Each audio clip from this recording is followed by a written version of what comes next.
Attempting to quit smoking is never easy. Working to reduce your intake of cigarettes as well as actually quitting fully is always a hard process. If you have tried to quit cold turkey before, you have probably experienced a large number of problems. This is one of the hardest methods to quit smoking that there really is.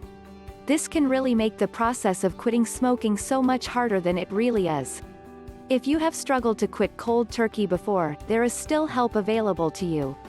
Simply having trouble quitting smoking immediately does not mean that you are doomed to smoke forever. If you are aware that you have had problems in the past quitting, you are ahead when it comes to the next attempt. Being fully aware of your problems will enable you to create a plan to combat the complications that you experienced. For example, if you find that you are far too interested in smoking to just quit fully, you might need to approach the process of quitting in a different manner. One of the most successful options you could pursue is quitting slowly. Quitting all at once may be something that you are not capable of doing. This is not uncommon at all. In fact, many people have great difficulty if they attempt to quit cold turkey. If you take your time and quit slowly, you will find that the process of quitting goes much easier. Slowly cutting out a few cigarettes each day will allow you to slowly decrease the amount of cigarettes that you smoke, without feeling as if you are completely suffering. One of the most important things to remember if you are quitting slowly is you need to occupy your time during the period when you are typically smoking. If you have elected to skip smoking at specific times, you need to ensure you stay busy during these times.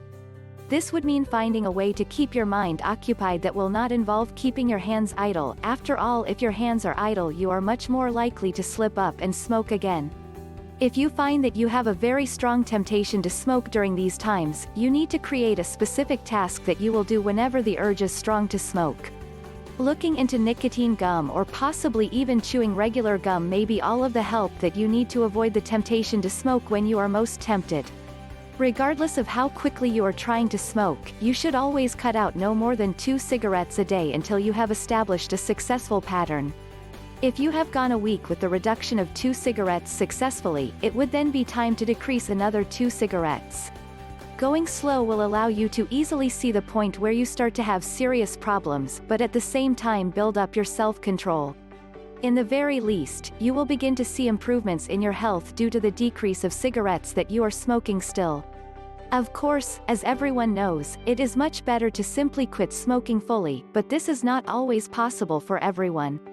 Making sure that you are successful the next time you attempt to quit smoking is going to involve a great amount of commitment on your part. Additionally, it will also take a serious desire for you to actually quit and improve your health. If you are merely working at quitting slowly, you need to be aware of the potential problems and ready to take control of your habits in order to effectively make new habits that will set you up for a much healthier lifestyle. Avoiding the bad habits that smoking causes is certainly not easy. Taking the time to really grasp at the small benefits that you start to achieve is critical to success and will find you in much better health. Thanks for watching. If you enjoyed this video, please like, subscribe, comment, and share if you haven't already. Because here at Healthyrific, your health comes first.